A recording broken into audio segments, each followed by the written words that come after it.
It's the Kraken.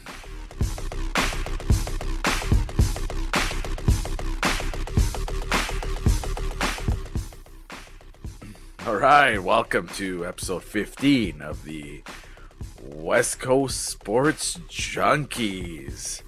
Don't forget, we're now on YouTube. You can watch us live like how you can see us now. Don't forget to follow us on Twitter at West Coast Sport 9, on Instagram at West_Coast_Sports_Junkies. And you can always email us at westcoastsportjunkies@gmail.com. Don't forget to check out our website at www.westcoastsportjunkies.ca. Since we had some shots out, we're going to start off with the shots right away, right off the bat. Shots are poured. I got Orahovats, Old Faithful. What do you got, Ty? I got a little Don Julio tequila. How about you, Mike? I got the Kraken. Danny boy. I'm going to stick with my tequila, Terramana. All right, let's... Can you first say why we're doing these shots, Chris? And mention, let's just mention you're doing two. Yeah, I'm doing two. So these are our shots owed from the UFC over the weekend. And yes, I have two to do. Somebody else has two to do too. I can't be the only one that has two to do. Just you, man. What? Shevchenko and Charles Oliveira winning. Yeah, I picked. So Oliveira. Okay, I'll give him that. That was a good fight. Shenko, I picked the name. You know what I'm saying? I baited you in on that one. Don't worry. I bet on her as well because of the name. Thanks to Mike. So you know what? Mike should owe a shot. Extra shot. I think you should owe a shot too, just for betting on her. All right, let's do this. Okay. Cheers, Alrighty. boys. Cheers, everybody. Cheerio.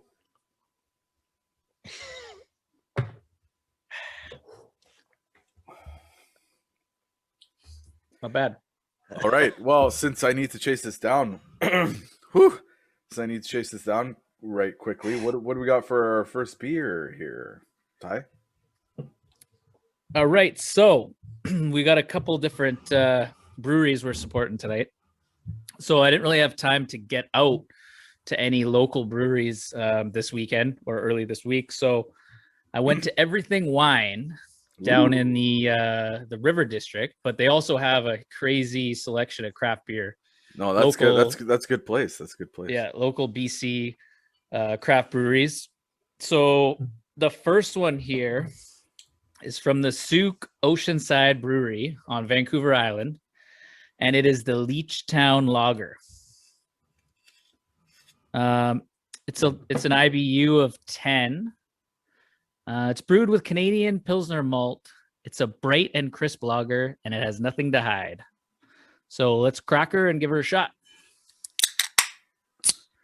You know what I thought SOB stood for, right? You son of a bitch. Oh yeah, that's my type of beer. Nice lager. Yeah, that's good. It's really good. Now I'll do my second shot on air just so everybody sees. There it is. Perfect.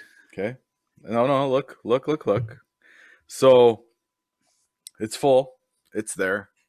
And it's going down like a champ. That's a Thai beer for sure. And as always, I'm drinking out of my West Coast Sports Junkies beer mug. Have some class. Drink from a glass. Yeah, which camouflages into your background. That's all right.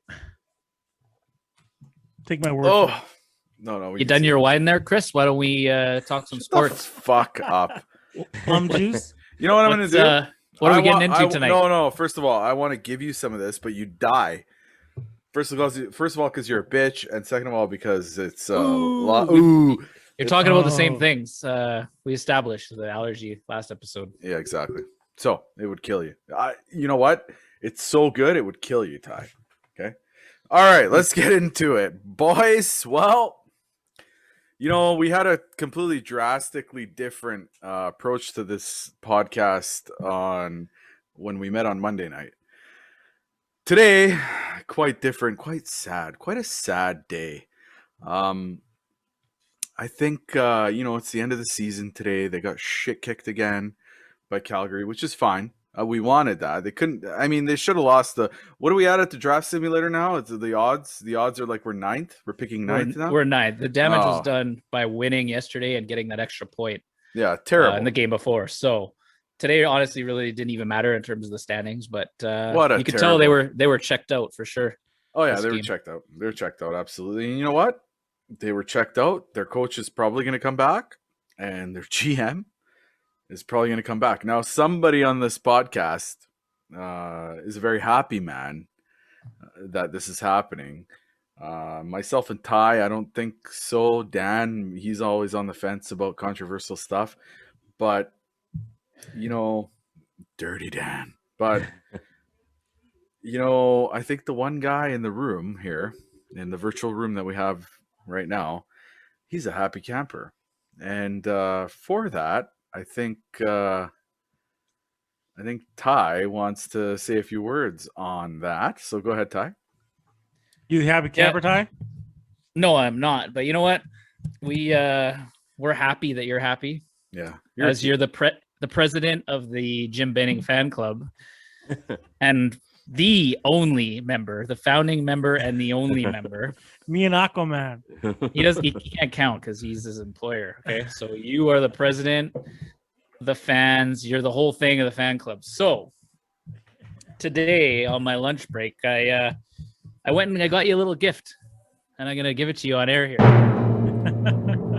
Okay, so you got this brand new. Yeah. Like it? That's awesome. With a custom embroidered sign just for you. Oh! Thanks, man. I'm gonna be sure to wear that next week on this podcast.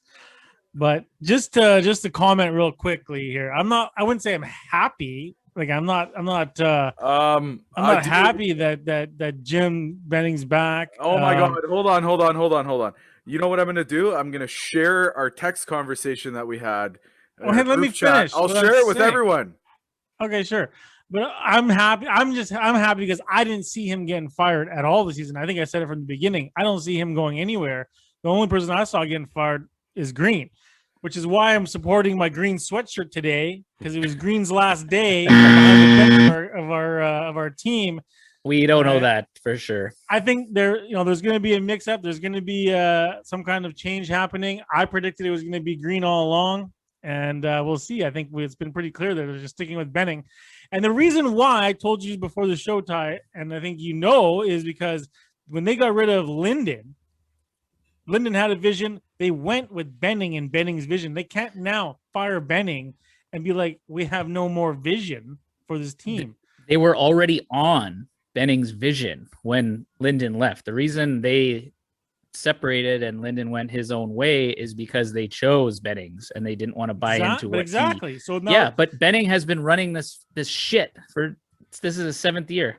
Another thing, that's one reason why I never saw Benning being fired. The second reason is because I think that management is pulling the strings. Either Benning is being their puppet. Ownership is ownership is pulling the strings, and he's doing everything that he's told to do from the ownership. So I don't think that they're disappointing him. That's the ownership is his boss, and that's who he has to adhere to. What I've do heard, what he wants. You keep the ownership happy, he's gonna have a job. What I've heard is they don't want to spend the money, and that is why he's sticking around for another year. They don't want to spend the money. What's gonna happen next year? Fans are gonna come back, and I've seen this written too. But I thought fans are gonna come back. There's gonna be a fire Benning chant, like game 1. Oh yeah, guaranteed game 1. There's gonna be a fire. Those guys that put the banner up on the plane, they're gonna be there starting that chant. You know what? If I was sitting in the stands, which I might be, the first game back, I'm gonna join in on that chant. I'm gonna have to. You know that next year there's gonna be fans in the building. No one has ever gone to a game. I've never gone to a game, paid money to go see a game, and just because of who the GM is or who the coach is, or who they aren't. Like, come on, you're there to see the entertainment value. You're there to see the players. Where were you when they were chanting "Fire Gillis"? Where were you? Were you there? No, I don't remember. No, that you at don't all. remember that at all. Exactly. How do you not remember that? It was a big I thing. It remember. was all over the news, and they fired Gillis, and then they hired this fucking. The thing that's surprising is how they are just ignoring the fans. They're paying customers, the season ticket holders, the ones making them all this money. And if you look online, you look anywhere, any sports radio show, any podcast, all the polls have been out the last few days, and the results are overwhelmingly Oh my god, the Twitter was broken. Okay, like that's how many. pissed. People Ben's are coming back. so mad. Oh, We ran a man. small poll, and we had 24% of people happy that Benning's returning. 76% were not. So, And who and are that's just those a 24? small pool? I'm calling out our fans. Those 24% of people. I want a DM as to why. I want to Mike know. created I 4 wanna different know. Instagram accounts and voted yes. We only had 10 votes. I want to know why. So I challenge you, fan. I want to know why you voted yes and why you're happy about Benning being here. Okay, give me some other. Because he's Okay. created an exciting team. This team that we have right now is exciting, and we want to build off of it. We have never said anything bad Um, about his drafting, which we've talked no. about. No, Okay, his so drafting. we want to keep that going. We want to see it. We want to see it going Yeah, but forward. we don't like his free agent moves. We don't like his contracts. We don't like his You guys, no movement clause. Like, we've been over all this stuff. You know- It's And, been a let's dead face horse. it. Come next year, when the fans are allowed to go to the building, do you think that season ticket holders are gonna be like, no, thank you, Benning's my GM? yeah, they are, Yeah. These man. are a bunch of 100%. fools. Oh, Bunch of 100%. fools over there. That's Like you said, okay, you can't take the first I'm month. going. Yeah, But hey, listen, I hope the ticket prices come down then, because guys, the 15 will. people that They're are gonna have to. irate over this, They're like gonna you have to. two, yeah, I doubt No, that. the Guaranteed first prices are going month- up, and they're gonna be sold out for sure. Mike, the first month, okay, I'll give you that.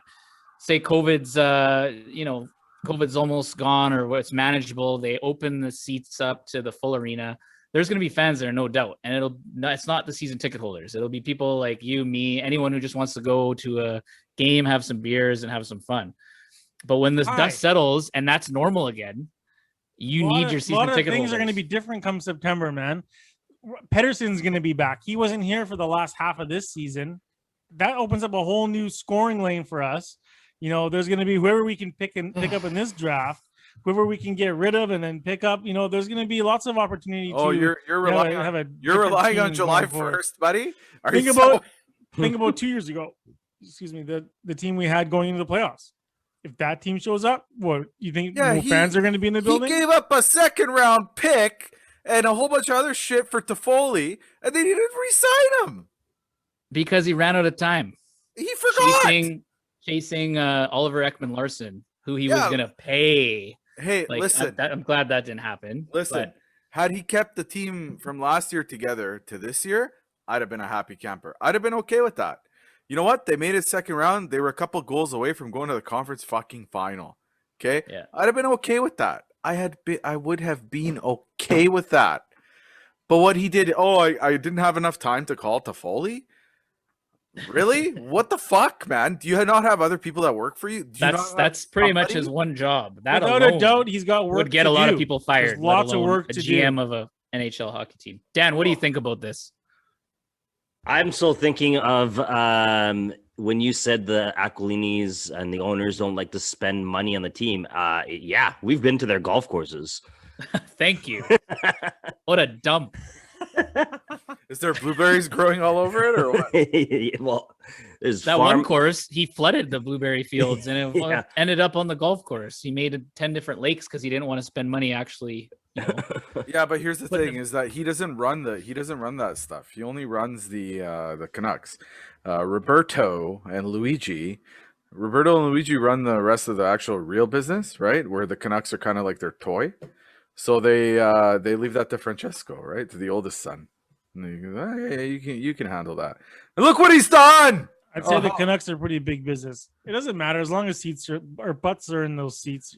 And all that's good. going to come crashing down next year. You'll see. I Huge guess we'll mistake. see. Yeah. Super disappointing. I can't wait till next year just to laugh again at you guys. Okay, I want to see. So you know who the most successful GM in Canuck history was? The most sellouts, all that stuff. Okay, it started off with Brian Burke, and then finished off with Mike Gillis. They were sold out They had like how many years of a streak? I remember that. I thought you said Pat Quinn was, didn't you? No, most successful money wise. I'm talking. Oh. So they made the most money when Brian Burke started, right? He started the whole movement of making this team great. Love Brian Burke. I think he's great. Great move that he's in Boston or wherever he is. Started with him. Gillis then took it and went analytic fucking crazy. Him and Gilman. They did that. They were sold out every game. They won the President's Trophy twice. They were the most successful. It was said that they were the top team in the league as to management and how they were run, with the sleep doctors, with all this, with all the analytics. Yeah, he did things that hadn't been done before. Yeah, outside of the box, they reached out to the Seahawks and remember when they had the sixth man for a little while? Didn't really pan out, but whatever. They were thinking. They were outside of the box. They were making Luongo captain. Making Luongo It was captain. a seventh man. Oh, yeah, seventh man. And sorry. one quick correction. Burke is in Pittsburgh. Sorry, Pittsburgh. Yeah, Pittsburgh. They sure got lost. my money when they made Luongo captain. I bought that jersey right away. Yeah. Oh, he got my money when he signed Sundin, right? So back to the. I don't know how back you to- guys can't be excited So- for this team. No, It's ridiculous. Stop. This is one of the most exciting teams we've had. it. They're young. They're it. about to pop. Zip it. You're not about to pop when you have fucking anchors in the bottom six like that you have. And another Lou thing Erickson, insulting Beagle. You got some about work the to do. Aquilinis is they think we're stupid. They think Canuck fans are stupid. All this talk about the Sedins coming in Oh. as potential advisors, or they haven't really talked about what their role would be. It's guaranteed a smokescreen to distract everybody, they think, from the fact that Benning's come back next year. So I can just see the press conference now. Mike's buddy Benning in the middle, and then you got both Sedins on either side.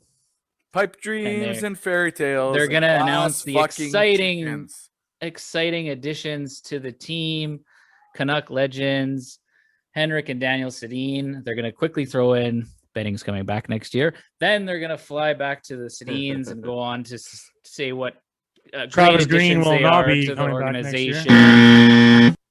And they think- okay, no, hold on. With his comment there, the fucking thank you, Jim Hat guy. Okay, so if you remove Green, who are you gonna hire?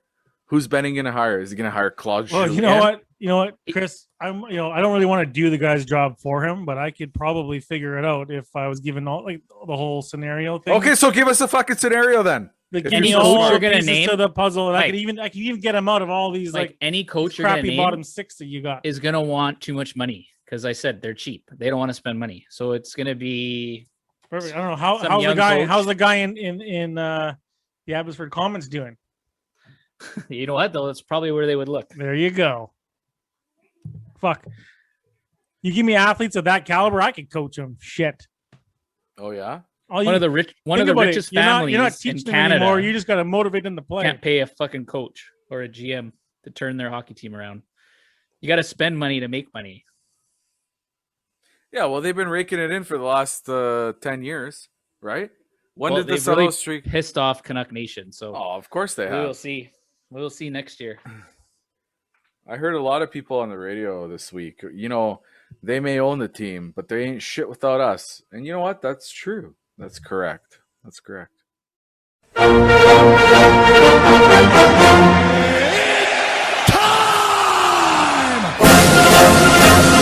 They slayed the dragon! It's a wonderful day for an exorcism. Mario Mandzukic pounced, and England are hot! Touchdown Seahawks!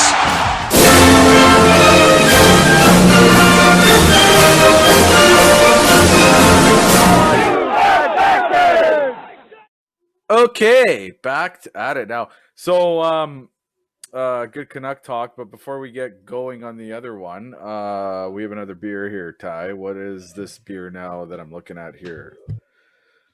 What? Well, when I picked this beer, I thought of you, as you're a big fan of the East Van Brewing. Was that honey lager there as well, right? Oh no, Like? it's the East Van Brewing Humble Hive. I keep a can in my pocket every day. So yeah, it's right there. Okay, but yeah, it was honey brown ale. So I saw the honey, thought of you. So we have the Whistler Brewing Company Bearpaw Honey Lager. It's an Whistler. award-winning lager, Woo! fresh brewed and fermented with 100% BC honey. It's a very unique lager experience. Let's give it a whirl. So it's BC honey, but is it East Van honey like the other one is? Let's see. Oh yeah. Okay. You can taste the honey. Oh, I can. Yeah, Guys, Yeah. I think my can was bigger than your guys' can. I'm still on my first one. You're not a very cultured beer drinker, Dan. Okay. it's good. I like it. Yeah, it's good. No, it's good. Whistler Brewing Co. So Whistler Brewing Co. I know that winter ale. My cousin Nanad gave me. My cousin Nano gave me a bunch of those when I did him a favor, and I still have a couple left. I'm saving them for special occasions. Whistler Brewing Co. is really good. Yeah. I think it's tops. It's one of the better breweries that we have here in the BC area. So Not to mention, Whistler's one of my favorite cities in BC. We're actually going there next couple of weeks, Ty, if we can. As long as they lift those restrictions. Oh, they're gonna. I can feel it. I can feel it. It's in the air. I can smell it. Yeah, what's that? The second week of June, right? Yeah, fingers crossed. Second week. Excuse me. I mean, what are we here? Like me and Dan. Is Dan Hey. invited? You guys can all come. We're going golfing. That's it. Yeah, Dan's day, coming. one game. Oh, so it's only me that's not invited. Chris. Here's your official invite on air. This was booked a while ago. Come. It's like it's a golfer kind of thing. and we never really talk about because we're in quarantine. We can't Quarantine, really yeah. get going. So if I'm just feeling like it's gonna happen. So We booked this early in the year, so Mike and I had passes that we won at a fundraiser. just before before just COVID. before COVID kicked Yeah. off. So they expired, and then Mike sent an email to the kind folks at Nicholas North Golf Club, Yeah. and they actually extended the vouchers for us. So Oh, We booked yeah. the Same with the time. hotel too. Dude. That was awesome. Really? Do you guys have an extra voucher for me? we do not. No. We made it clear. We made it clear in the email. Our other friends would be paying full price. Oh, interesting. Did you say we're the West Coast Sports Junkies? Like, This was before we were established. Yeah, I don't think It we was a were long the time sports ago. junkies then. all right. Well, way to ruin my high. Okay, so what are we talking about next? Oh yes, let's get into we are talking about the UFC and the weekend that was and the loss that I had. The reason I did 2 shots. So I just want to say with the whole Shevchenko thing, like, shit happens, whatever, it is what it is. But Mike, why don't you get into the rest of the fights for us, or actually the rest of the highlight? You know what? That title fight was a pretty good fight, I gotta say. Yeah, sure, man. That was kind of embarrassing because of all the picks that I made. I think it only went 2 for 5 or even 2 for 6, however you want to call it. I did not do very good in my bets that night. Those were some tough fights to pick. They were close. We mentioned that on the last episode. Yeah, a lot of them were coin flips. Like it was a tough Totally, card yeah. to pick. And we want to talk about the title fight. The title fight was actually going the way I had thought it was going to go. I thought that Chandler was going to come out swinging and he was going to hit him, and that Oliveira wasn't going to be able to take that kind of power. And he dropped him in the first round. Although I don't think he was as hurt as everyone thought he was, but there was a feel during that intermission between round 1 and round 2 that this guy's going to do it. He's going to end it come real quick in this second round. That's how I felt. And I was just thinking about, how good do I look right now to all these viewers of our podcast? Is exactly what I had called. Yeah. And then he comes Listen, out in the second round and li- catches li- a left. Listen, we watched that fight together, Mike. You and I, socially distanced. We Yep. watched it together. I told you at the moment when Chandler got him down, I said if that had been Herb Dean, this Yeah. fight would have been called. It would have been over. He wasn't defending himself at all. I thought, anyways. Ty? He's still moving. I disagree. I mean, sure, there's some refs. Herb Dean has made that decision a few times a little too quick in terms of stoppages. But I think where Chandler made the mistake is letting him lay on his back and recover. Like he threw a couple weak kicks there, tried a little ground and pound, but Oliveira's got a great guard. So I think he messed up. He let him recover. I think if they would have stood that up a lot quicker and he would have backed off, let him get up, he And then could have start finished it in the striking first again, round. Yeah. I agree with you 100%. I think that that's the experience that Oliveira has. Like he's been there since 2010 in the UFC. This is Chandler's second fight in the UFC. It just showed the experience. I mean, this division is super stacked. We have Oliveira is going to be defending this title against the winner of Conor McGregor and Poirier, who I think both of those fighters are actually better than Oliveira, in my personal opinion. Setting up for another McGregor run, whatever. But then you have I think guys that are tougher than all those guys. Like you have Gaethje and these other names. But yeah, I agree. It's a really stacked division. It's exciting to see. I think that Chandler's going to come back stronger. He said he's going to win this belt within 12 months. I think he's going to get another chance because if he goes out and just knocks out his next opponent, whoever it may be, I think he's better than McGregor and Poirier as well. So. I'd like to see him against Gaethje. What do you think? Well, a fight like that. Oh, I like that. Two heavy hands. When is that McGregor pay-per-view? Is that next month? So it's pretty soon. July, I think. July 10th.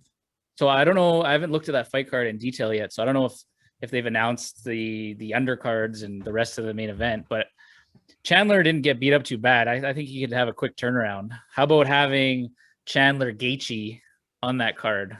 Obviously, that's kind of the number one because I think he deserves a shot. You could see how dangerous he is. Maybe he'll have learned from that fight, but I agree with you. A Gaethje Chandler fight to fight the eventual winner of whoever Poirier McGregor wins that to fight Oliveira. I think that would be an awesome fight.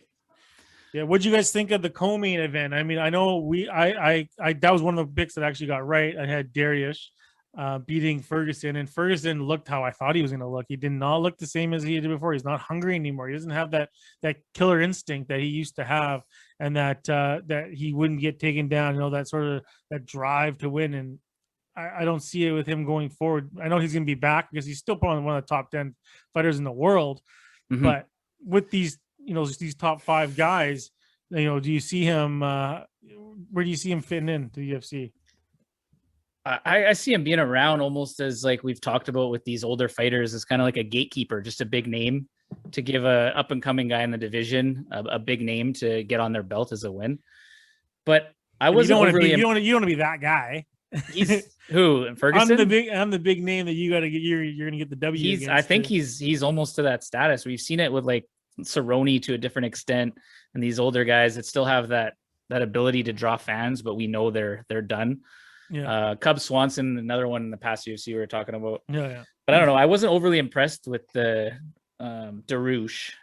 I mean, he dominated the fight. He did what he had to do, but Ferguson just looks so small. He couldn't do anything. He just got manhandled. Yeah. Clearly, he didn't want to trade with him, which is smart. But I've never seen that before against him. The Oliveira fight was similar. No, he never was like just taken down and like manhandled like that. Ferguson's always like super in shape, but he looked really, I don't know, tiny to me. Like he looked like he needed to eat a sandwich or something. To be honest, he looked kind of old to me. That's how I felt. Like he looked like just brittle almost. It was weird.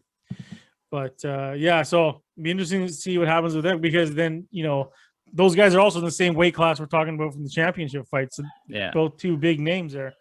And how about Darush's post-fight little interview there?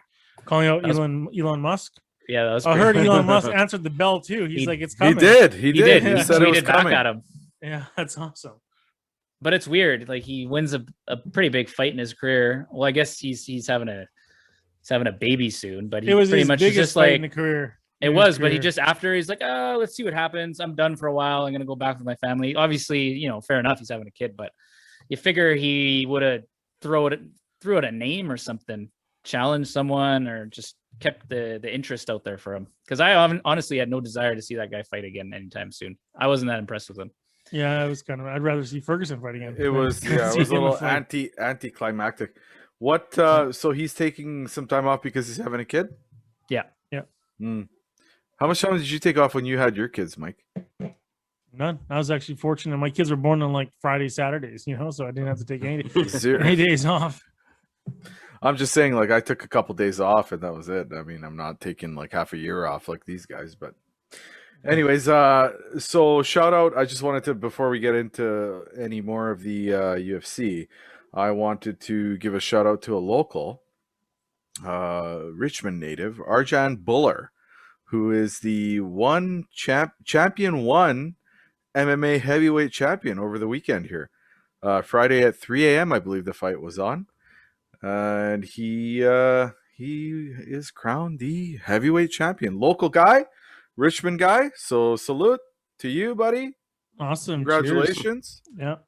That's awesome. Yeah. I after you told us about him, I think I've seen a few things on him, Sports Center or Sportsnet, like over the course of the last year or so, but I haven't really paid attention. But I looked it up after you talked about it, and he actually beat Brandon Vera, who used to fight in the UFC. It's a name I recognized. Yeah. To win the title. Brandon Vera was one of the ex-NFL guys, right? I don't think so. Brendan Schaub, I think you're thinking of. Huh? But maybe. We'll have to get our fact checker on that one. I think Vera was. Okay. Either way, Richmond, close to me. I spent a lot of time in Steveston over the years. My old man was a commercial fisherman, so I spent a lot of time in Richmond. And Richmond boy, Richmond native. Congratulations to you, sir. Hope to have you on the show one day, maybe. Huh? We'll see. Mhm. But yeah, no, I love that local twist and that local taste. On the 100%. on the world stage. So congratulations. Yeah, that's awesome. Congrats. Good stuff. Yeah, I guess the last couple of fights I wanted to touch on was the fight that actually started off the UFC main card. The pay-per-view was Edson Barbosa versus Shane Burgos. And I had Shane Burgos in this fight being the younger guy, Barbosa being 35, Burgos being 30. I thought he was done, but man, did Barbosa look good in this fight. Holy He shit. looked super impressive. Yeah, he looked way better than I thought. He was in great shape. Those it was leg kicks. It was a good fight. I would say that too. It was Yeah. a close fight. And then all of a sudden the guy just knocks himself out. He just drops to the ground and he's out. I'm like, what the hell is going on here? The only time I've ever seen anything like that. So I'm outside on the barbecue, right? Mike comes outside and he's like, dude, he's like, the guy I just bet on knocked himself out. I was like, of course he did. Of course. If you guys haven't seen it, take a look at this fight, because what happened was he was in an exchange with Barbosa. He ate a few punches. Then maybe 10, 20 seconds later, they're squared up and no one's throwing nothing. All of a sudden, he starts stumbling backwards and falls, and he's out cold. Like, what the hell just happened here, right? People have never seen that before. And I'd never seen it before. I thought, what the hell is this guy throwing the fight? But no, he was completely out cold. Like, what the fuck? And then they had some doctors and stuff like that come on and explain that this can happen, that he was fighting it. His body and his brain were trying to fight these knockout. doctors were impressed by, like, essentially his toughness and his will, because he was rocked and he was just fighting like that equilibrium, just fighting it off, and then it hit him. I guess for those few seconds, as long as he could, it just hit him and out he went. It was bizarre though. Which is impressive. And then, that was pretty crazy. And then the Shevchenko fight, one that I was looking forward to. I thought that I was really excited for that fight, because I thought she was going to have a performance similar to her sisters. And I thought she was going to be better on the ground than she was. But that Andrea Lee, man, she put on a show in front of her home crowd, and she snapped her arm in half. Yeah, there's a few brutal injuries on that card. Nothing like the last UFC, but there was some. No. Even in the co-main there, Ferguson getting his knee ripped. I haven't heard anything of it, but in that leg, what was that, the leg lock or heel hook he had? Oh yeah, and you heard it popping. Yeah. There was some nasty injuries. Those guys are so tough, man. Yeah, you gotta. The world's watching, right? You just pull through it. That's insane. Yeah, crazy. Crazy. Yeah, looking forward to some events coming up. Obviously, the next UFC pay-per-view, we got my boy Nate Diaz going at it. So And he's not even the main or the co-main. That's a he's the stack card as well. He's the main event. Two title fights on that, right? He's still the main event. I don't even know who the title fight is. 209, bitch. That's right. Stockton, motherfucker. Oh, geez. Uh-oh. Yeah, there's always lately like UFC's every weekend, man. It's awesome. Looking forward to the next few. Yeah, Yeah. for sure. Back to the Olivier. Did you see when he jumped over the fence, over the cage, jumped down into Joe Rogan? Joe Rogan's like, did his whole thing. And then he went and talked to Dana White, and Dana White had like a whole bunch of blood going down his face. Did you see that? Yeah, I did. I was going to mention that too. I was sad that I lost the fight and that I was wrong. But I mean, you can't not be excited for the guy. See how happy he was. Oh man, I was really happy for him. Yeah, you just saw the emotion come out of him, jumping over the fence, going to all his friends, coming in the ring when they announced him being the champion. The world, he's crying like. I was almost crying. The guy's been around for so long. Yeah, it can be. Yeah, it can be an emotional thing to see the. What was that? His 29th or 30th UFC fight? Like the guy's been, he's fought around everybody. So you know who doesn't make enough money? Really you know who doesn't make enough money though is the Portuguese translator guy. He was going motoring. He was, and the Portuguese guy's like, yeah, I feel good. Yeah, he had a busy night, that guy. Yeah, sure even after at the press conference after, yeah. Well, that was some great UFC talk. Sorry, MMA talk, not UFC. We also champion one. We talked about that a little bit about the local flav. Anyways, so now since it's that time, we're gonna talk a little bit of golf. Okay. Major week. It's going to be a major week. And Kiawah Island in South Carolina. That's going to be quite the interesting show. So we're going to do another shot bet, of course. And of course I had, 2 shots this week and everybody else only had 1, which is unfair, but I probably can persuade them to have 1 more in a little bit here. But anyways, we're gonna choose our picks, and I got Rory McIlroy. Who do you got, Ty? What do you like about McIlroy, Chris? I just like his name. He likes his curly hair. No, I'm just kidding. I've got Spieth. That's also a good pick. Yeah, I got Spieth for this one. Rory, he's he won last time, but I kind of think that Spieth is he'll just take this one for some reason. I just got that feeling. And, he's been playing really well lately, so that's a very good pick. He sure has. A little bit of an inside joke. I knew that Ty had Rory, so I just wanted to throw that out there a little bit. See his reaction, which was golden if you could see his screen, but unfortunately you couldn't. So Ty, why are you picking Rory? Well, I'm glad you asked. He's a heavy favorite. Yeah, I know. So if Spieth wins, it's 2-1 for you, by the way. Just so you know. Yeah, 2 shots. They're very close, the odds. So McIlroy is 11-1. I think Spieth is 14-1. Very close odds. But as we talked about last episode, Rory just won a few weeks ago. He is playing some really good golf. He's energized. The fans are back. He needs those crowds. He feeds off the energy, and he is he's primed for a run this week at the PGA Championship at Kiawah Island, where he set a record last time the PGA Championship was there and won that tournament by 8 strokes. So hopefully he can pull off the win. He definitely should be in contention, and I'm really excited for this weekend of golf. I will be watching on Sunday. Who do you have, Dan? Well, Ty, I'm actually doing a little bit of research here. And I was noticing that last year's winner, Colin Morikawa, Last PGA Championship was held at TPC Harding Park. And if you remember a few years ago, it's going back a while now since we were able to travel, you actually dragged me to TPC Harding Park at like 7 a.m. in the morning, freezing cold. The morning after July 4th.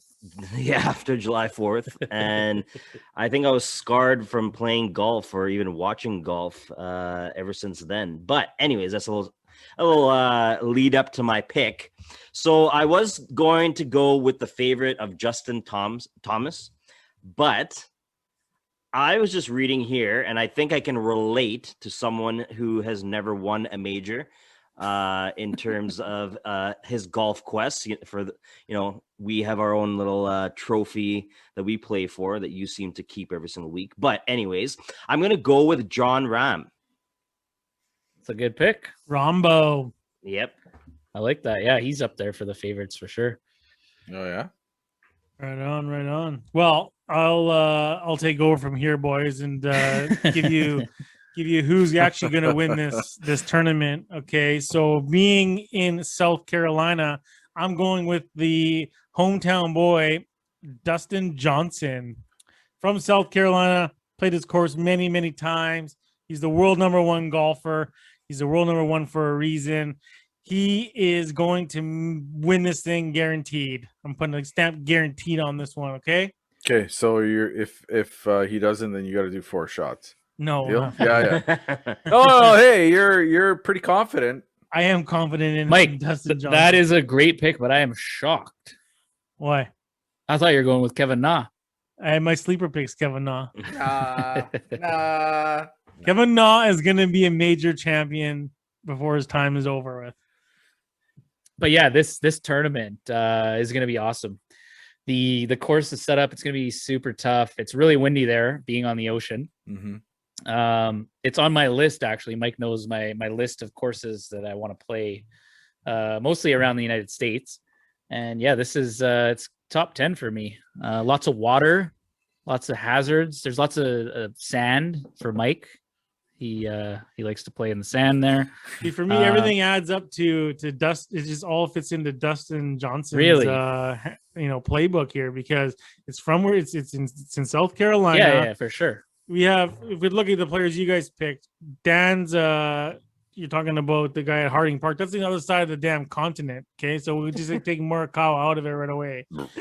We have Rahm, maybe from he'd be the scariest one of all three that you guys have picked. Rory McIlroy, that happened 19 years ago when he was 18 years old when he won at this place, and Jordan Spieth.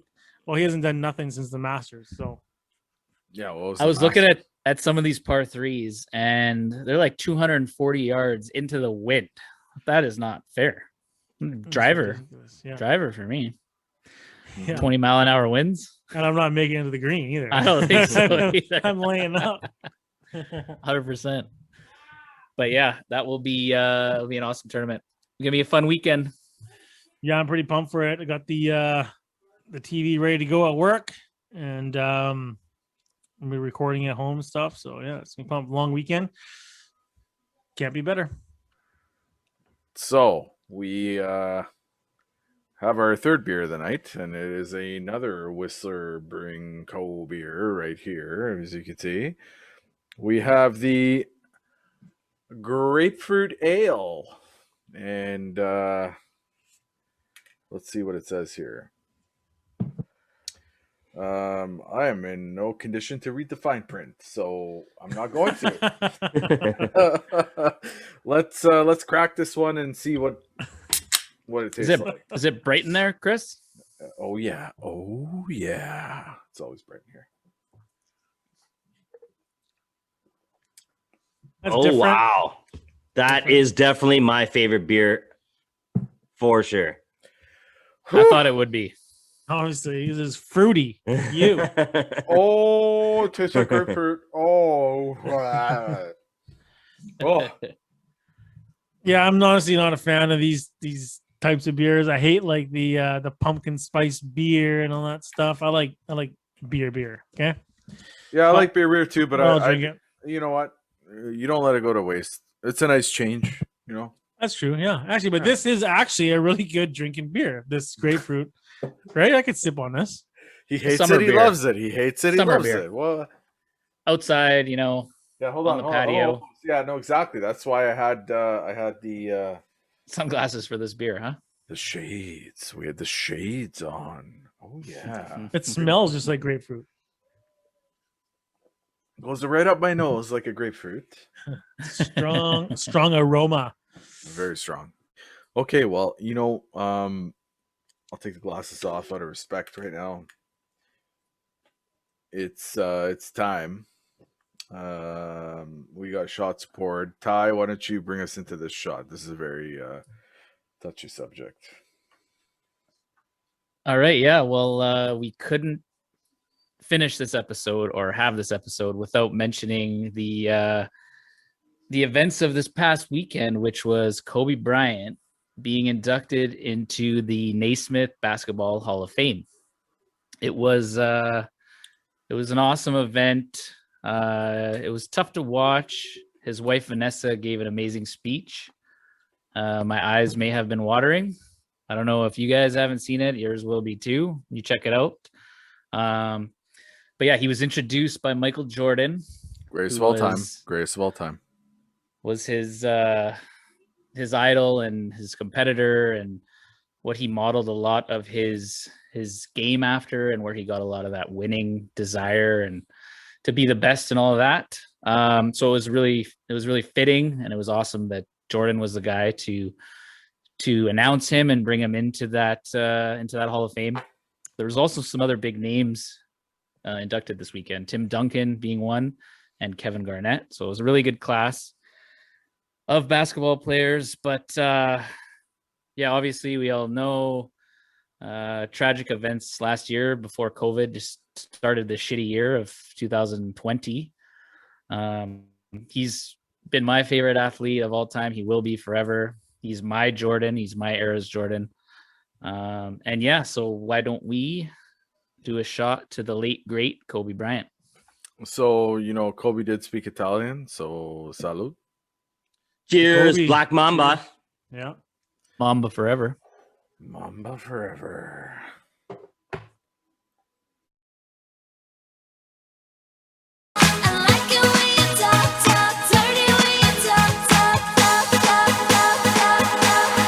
Dirty time. Good evening, ladies and gentlemen. Welcome back to the Dirty Talk with Dan Nandez, live on the West Coast Sports Junkies podcast. Pretty interesting week. I'm going to jump right into it. A little follow-up from last week's topic. As we all know, nothing is off limits on the Dirty Talk, even dirty, cheating horses. The past week, the Preakness in Baltimore, the second leg of the Triple Crown, the winner, Rom Bauer.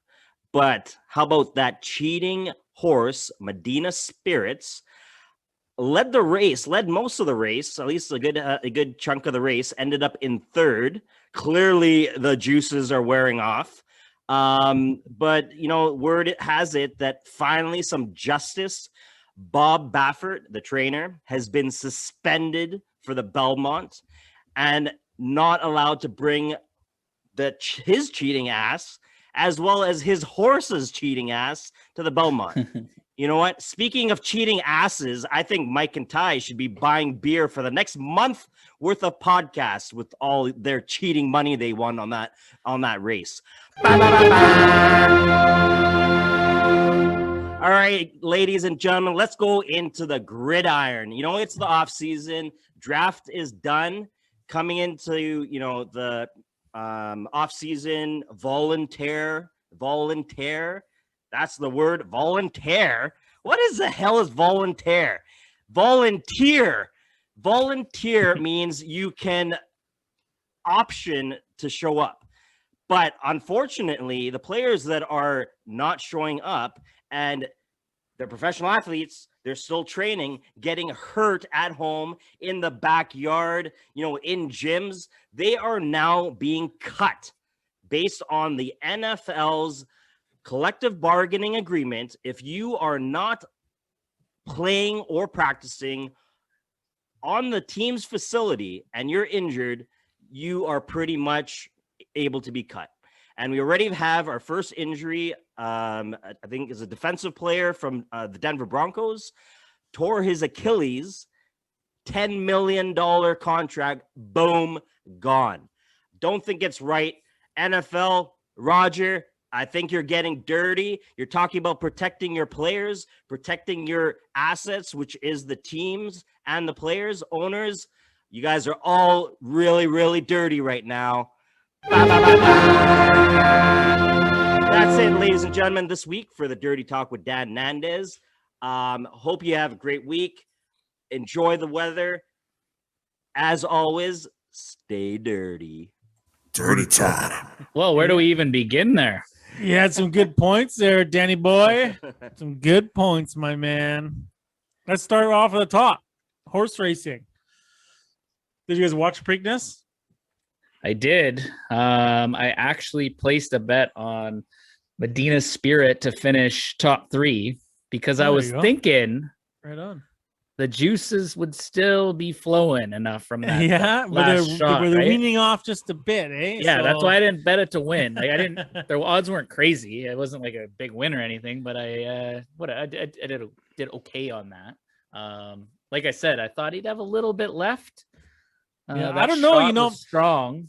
I think this could be a bigger story than we think. You know, we talked about a couple of weeks ago him being the GOAT, the greatest of all time when it comes to horse racing and bringing these horses up. And he's the best at bringing these like $20,000 horses and turning them into multi-million, tens of $1 million value horses. I mean, is this his secret sauce? Is it he's injecting them with some kind of hormone or whatever? And then to say, oh, it was a cortisone cream that he had to put on its ass. Yeah. This thing's not wearing no chamois, man. Like, are you kidding he's me? had a history of this, right, Mike Spafford? Or he's been really accused don't- of past. I've heard rumblings of things in the past in terms of cutting corners or doing things a little bit illegal, like gray areas, you know, just trying to get any advantage. But I mean, this obviously is shined a spotlight on it, and it's hard to ignore a positive post-race drug test for the horse, right? Yeah, I don't know. I don't know too much about it. Like I'm not that intimate into the horse racing thing. I watch the big races and I know about horse racing. I know how it works and all that stuff. Yeah. I've talked to some of my dad owns race horses. So I talked to him and some of his friends that are involved in it, and they're not surprised at all. They're like, well, how do you think this guy, you know, he always has a couple horses in there, and it's like shit, these guys know, right? You know, I mean, maybe that's where they're putting their money. They're good handicappers too, so I'm not too sure. But yeah, it's kind of a crazy story, and I was shocked to hear that they suspended him from the Belmont. Could you imagine if Medina Spirit had won the Preakness and then he was not allowed to race the Belmont for the Triple Crown? Like shit, that would have been For nuts. sure. I was a little disappointed that they didn't win, because it's always cool having the potential for a Triple Crown winner in the Belmont, right? I mean, there's only been Absolutely. a handful of them, right, Mike? Mm-hmm. Yeah, there's only been a handful of horses that have ever won the Triple Crown, and then we had from I can't remember, it was from the 70s. It might have been Secretariat that might have been the last one to win it. Yeah. And then it was like 37 years until American Pharaoh came around and he won it. Right. And like we would watch it every year. And the closest that came before that was I'll Have Another, like we brought up a couple weeks ago. Yeah. We had some kind of like local connection with the jockey. But yeah, but the thing that was kind of cool was the similar styles between American Pharaoh and Medina Spirit, and even Justify. So it was American Pharaoh won it, the Triple Crown 2015, I believe it was, and then Justify won it in 2018. And they both went straight to the front, and they held They're that. just They lead stayed horses, right? Yeah, they led the whole way. Usually that doesn't happen in these races. Like these are the fastest horses in the world, right? So being in the front and setting that pace usually isn't a really good thing. You want to be back a little bit. But yeah, these horses, they go right to the front and they hold that line the whole time. And it was Medina Spirit did the same thing in the Kentucky Derby, and he was doing it in the Preakness, and he just got kind of caught there at the end. But yeah, when is the Belmont there, Mike? It'll be in 2 Soon. weeks. So next week. It's every 2 weeks. So who do you got? Who do you got, Mike? Who do you got, Mikey boy? I'll have to take a look at it. So the Belmont's the longest race. So whoever came in 6th at the Preakness and he was charging. That's Might- who I'm taking into Belmont. Might be a good bet, yeah, Yeah. for sure. Yeah. Because Rombauer kind of did that in this race. He was hanging back and then just made that furious charge. Yeah, so those are the At type the of end. horses that I'm looking for in this race, and like couple of couple of horses. All these horses are world class. They're just to be in this race.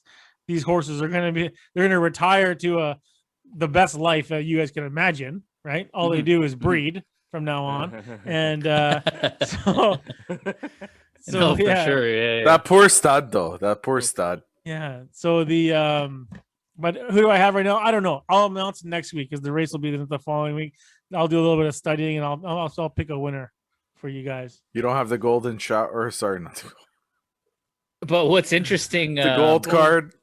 No, I don't know. Yeah, I gotta take a look at it. You don't even know who's going to be in it yet, really, because we thought that Medina Spirit's going to be in it. He's out. Yeah, what was kind of interesting to me about the winner of the Preakness is obviously I was watching the lead up, like you've talked about. It goes on and on and on and on. But Yeah. what I find interesting is when they're getting ready to go into the gates, and Rombauer was one of the last to go in and just was really agitated, didn't want to go in, which I think you've told me, Mike, that's usually it's like a bad omen or whatever if that's happening. Handicappers don't like to see an agitated horse before they get put in the blocks. Yeah, because they think that he's stressed out and that Yeah. he's not really focused on running and wanting to win. He's kind of scared and doesn't know what's going on. But and then there's others that like it. They think that he doesn't want to go in there and he's all agitated. He just wants to get out and just run loose, right? So it Yeah. depends on how you look at it, Me personally, I don't like to see that. I like to see a horse go in there fairly calm. But then there's world class horses that had the same problem that did not like, being even having a jockey on them. You know what I mean? And but Yeah. they can rip it up. So It's funny for me without knowing like a ton about it. Like I watched the big races. I think it's fun to bet on, but I don't know a ton about it. I would think an agitated horse would be an awesome horse because they'd come flying out of the blocks. Yeah, Like, yeah. let me out of here. And then that theory could be correct, man, when it comes to handicapping. Yeah, So yeah. yeah, absolutely. But it's tough to you can't because you're watching the horse go into the gate, right? So you can't really see that and be like, oh, and I'm gonna go place a bet on him because Of you don't have course, time, of course. But Yeah, yeah. if it's common with that horse, then maybe you could, just know I that guess, he's not gonna like it going in there and just Or even his dart out. walk around prior to, right? Even if it's not just Yeah. right before, but yeah, if he's agitated.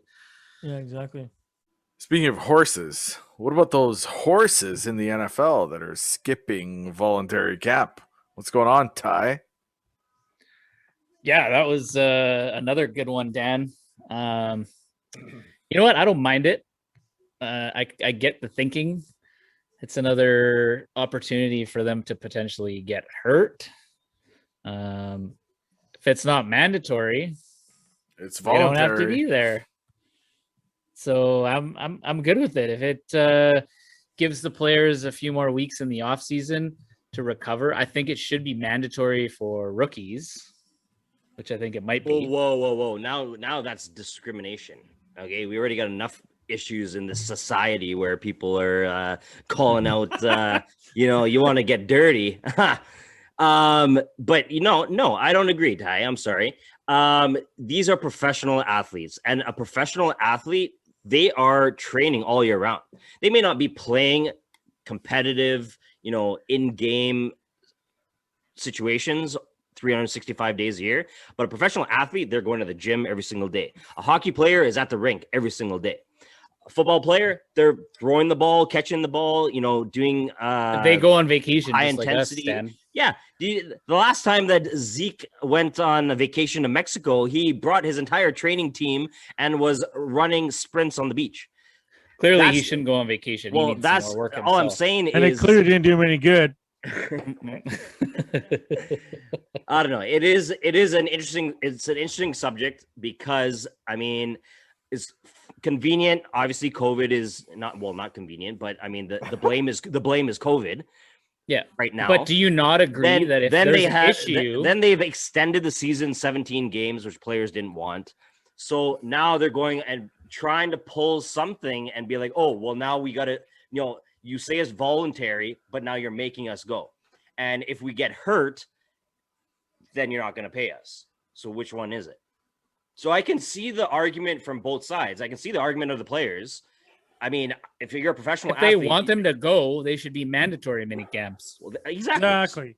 Yeah. So why do they call it voluntary? So, but who's getting cut from these things? A player. The people that don't show up because Well, yeah. But that's No, what I but- mean. Like, if it's voluntary, then yeah, you Who go if cares? you want, right? Yeah. If it's mandatory, you got to It's be just- there. It's just normally But- they all go. But so what this he's is saying. what's happening is people are getting cut because they're not showing up to these voluntary. No, they're not getting practices. cut. So this player, This was the on- second part of it, the dirty talk on of the NFL the segment, Denver yeah. Broncos. Again, he's not training at a facility, so he was training at home or a gym or whatever, and he tore his Achilles. He got injured. The the NFL worst. has declared it as a non-football injury because he was not training at the facility. So this is Yeah. the whole thing now. They don't want to allow the players to come to the facility, but again, a professional athlete is going to be training, try to stay conditioned there's still 4 months before the season starts. Yeah. Yeah, but that's But just the he that's gets just hurt. that's the nature of the beast, man, and it's unfortunate. And it's crazy. Absolutely. The guy we're talking Absolutely. about, Jawan James from the Denver Broncos, he lost it on $10 million. He's $10 million. Yeah. going to get paid $10 million as his Yeah. base salary this season. And Uh-huh. so that's just base. So he Yeah, but why? obviously had Then why you? bonuses and- But yeah, that's the thing. Why are you training so hard? What did he do to tore his Achilles? He must have been actually in like simulating a game time No, experience. I mean, you can't be. And injuries, you know how injuries have happened? I mean, Well, you yeah. can easily tear your Achilles. You could be walking down terrible. the stairs and It's tear your terrible. Achilles. Oh, But like you man. said, Dan, but I how did feel he like do this it? is Do you a guys know like how this? He was training. He was training. But where? Like Just was he like, training on yeah, I the don't know. field? Well, Well, running? yeah. or I was don't he know just what lifting the- Was he doing an arm curl? Like how the fuck did it happen? You don't know? But what I'm I'll have to saying do some too, research. he'll look it up right now. But I'm sorry, did you say an arm curl and he tore his Achilles? Yeah, like what happened is what I want to know. But what I'm saying is, it seems like it's a CBA issue, or it could even be an agent issue. Like, get that in your contract. I mean, obviously, players are going to be training away from the facility, or they should be allowed to. I mean, we're not even in. It's not even the start of official training camp. It's voluntary mini camp time. So it's a touchy subject in terms of contracts and stuff. I feel like there has to be something in the CBA with that. And I wonder if he'll file a grievance, or the NFLPA will file a grievance on his behalf. Because losing $10 million for trying to stay in shape seems a little aggressive. It's not like he was, and then you got players that are starting fights at clubs or, having assault charges. And this Getting and they're massages so- done at the wrong Yeah. parlors. and they're still getting paid. They're still on the team. Oh man. That is super unfortunate, man. And but you know what? I mean, these things happen. What can you do? And they would happen before COVID too. There's nothing you can really do about it. They wouldn't necessarily train at a voluntary training camp at the facility, and you can still get injured. And if this is going to be the norm, I'm pretty sure there's going to be some things coming up next CBA to get this dealt with, to protect players from situations like this in the future. There needs to be. 100%. All right. Well, thanks for the dirty talk. Dirty man, Dirty Dan from Dirty East Van. Anyways, since the playoffs have begun, I think we should all pick a team. The NHL playoffs. Yeah, the NHL playoffs. I think we should. Well, what other playoffs matter other than the NHL playoffs? The hardest trophy to win, boys, and I drink to that. So we should do a bet. It should be a shot bet, but it should be like a 4 shot in a row bet. What do you think? No. Disagree. I'm gonna set the rules right now. So agree or disagree. What's gonna happen here is we're gonna all pick a team, and whichever team wins, the rest of the boys need to do 4 shots, and the winner needs to do 2 shots in a row. Deal? You want us to finish an episode Yeah. while doing yeah. this? No, it'll be mid-episode. It'll be a mid-episode shot challenge. And then if none of our teams win the cup, then we all do 3 shots. But you're drinking wine and I'm drinking tequila. No. Look, dude, I'm like out here. Like I don't have any left. You've been sipping that bottle since we started this podcast. Yeah, that wasn't that long ago. If that's the only time I drink this. Govik, as of late, you're really liking the shots. So I got a better proposal, and I think a lot of our viewers that have been, taking some of our opinions on their betting schedules. How about we bet at every series? Oh yeah, that's too much to keep track of. Why? It's very easy. I just want to say something quickly to our viewers that when we're an betting, apology, hopefully. when we're betting here, I just hope you know your limit and you play within it. Okay. Yeah. Yeah, because we're not betting the house on these bets. It's just little bets here and there. They're just to keep it interesting. Just so you know, do not know your limit and play within it. All right. Thank you. Okay. We'll pick a team. Govik, you go first. Oh. They have to win the cup. I want Govik to go last. The Canucks Everyone else are available. I'm not picking the Canucks. I was thinking to go with Colorado. I'm a guy that likes favorites. Our favorite, yeah. Yeah. So, great pick, man. Yeah, I think I'll go with Colorado. My second pick, Canuck Nation, don't get upset, but my second pick would be Toronto. And the reason you get one. How many picks you taking over there? I'm just gonna say, I'm gonna persuade some of you boys here because I don't mind losing. If one of our teammates wins, even though we're going against each other, we're all part of the same team. Mm-hmm. If any year for the Leafs to win, to put a big asterisk beside it, and then they don't win for another 50 years, I would pick this year. So just saying, okay. But Colorado is my pick. Thank you, Joe Sakic. Boom. Go ahead, Mike. Thank you for that luscious speech, Chris. I'm Lucius Poussey.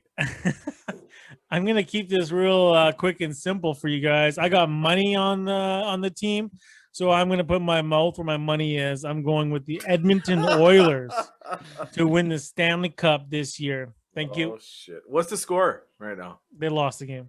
Oh, okay. It's game one. It's game one. Yeah. Good pick, Mike. Go ahead, Dan. Well, Ty, you know what? Thank you very much. You're such a gentleman. I am going to take another team that I also bet on. And I'm going to pick the defending champs, the Tampa Bay Lightning. Oof. Oh, good pick. Especially getting Kucherov and Stamkos back. Yep. But okay, you guys have some good picks. I am going to pick the Stanley Cup winner now. So I'm going with my favorite city. And Oh god. Flurry alert. And who Govik has bugged me in the past about. No, that's your team. That's your team. Vegas, baby, the Las Vegas Golden Knights. Of course. Have you guys seen how big Fleury is in Vegas? Like, I can't believe that guy hasn't developed like a drug problem yet. What a mistake, Pittsburgh letting him go. Oh shit! Yeah. Oh, all right, that's okay. So we got some contenders there. Chris, Colorado. We got Mike with the Oilers. We got Dan with the Tampa Bay Lightning, and we have Twat Dot with the Vegas Knights. Baby. Vegas baby. All right. Well, thanks for tuning in. Don't forget to listen to us on our website. Yes, that's right. The West Coast Sports Junkies now do have our own website. It is www.westcoastsportsjunkies.ca. You can find all of our episodes there, our YouTube feeds as well. Don't forget to follow us on YouTube. We're there too. You can subscribe if you like on Instagram at West_Coast_Sports_Junkies. at West Coast Sport 9 on Twitter and via email at, West Coast Sports Junkies at gmail.com. We're always here. We're always around. We're here to interact. We're some of us are hashtag thank you Jim, and some of us are hashtag fire Jim. So whatever you like, shoot us a text, shoot us a DM, shoot us an email. We're here to interact. Also, we've had some requests for our West Coast Sports Junkies Flex Fit hats. We're working on getting them, and they will be available on the website very soon. So look out for that. Thanks, everybody. Oh, so and congratulations to our big winner of the $100 gift card and the hat. And Dan, who was that again? Sarah. Yeah, she was our big winner for our first giveaway, and we will be getting the card, the gift card, and the hat to her this week. Thank you, Sarah, for tagging and winning our first giveaway. That's a monumental giveaway, Sarah. We're gonna have you on the show one day, just because you were our first winner. We're gonna talk to you. I mean, obviously with your permission, but we'll see what happens. Anyways, great show. Aye, aye. Goodbye.